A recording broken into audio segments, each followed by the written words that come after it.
We are very conscious about our impact on the environment. We try and be mindful about how much energy we're using as a business. Electricity has gone up a third, so in 5 years, so it's gone up quite a lot. The amount of solar panels that we have on, we really shouldn't have a power bill, but we're still getting a...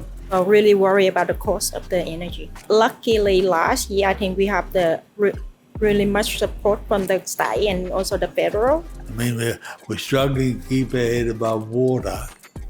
We don't want to incur any additional expenses. And most of the shops in town are closing. I'd love to be able to put solar on. That'd be great. Even a battery pack to be able to run the stuff at night. And being part of a shopping centre complex, it makes it harder.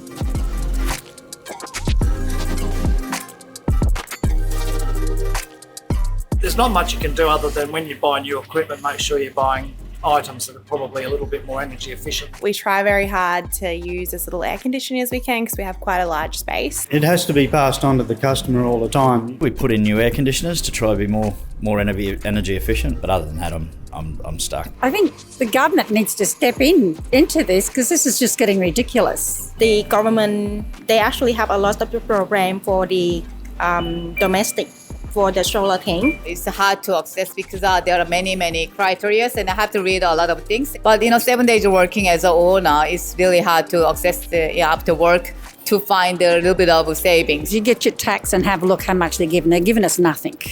Honestly, that's nothing. So small businesses are going out the door because government doesn't care.